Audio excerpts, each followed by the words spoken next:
तेवढ्यात जणकवाडीच्या पाटलाची सगुणाबाई आली.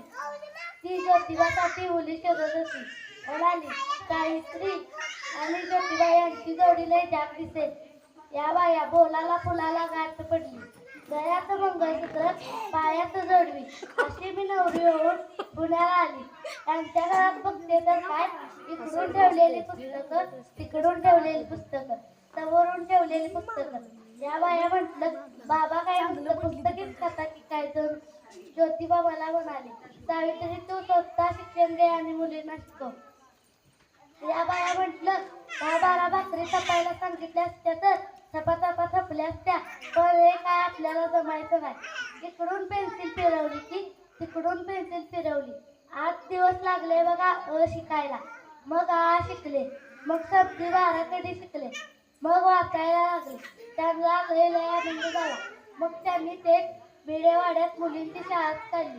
मग मी शाळेत चालली. पण लोकांना काय बघवतंय वय तेव्हा मी शाळेत गेलेली. मी शाळेत चालली की माझ्या अंगावर शेण टाकायचे, दगड मारायचे आणि म्हणायचे, ए सावित्री सोड ती शाळा.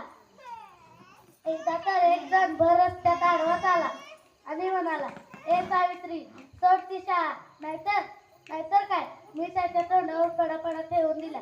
समधी लोक बघत राहिली. बाई आहे का बिचार, तेव्हापासून समधी मला भ्यायच लागली. मग लोक माझ्या सासऱ्याकडे गेले आणि म्हणाले, शाळा सोडा नाहीतर वाळीत टाकू.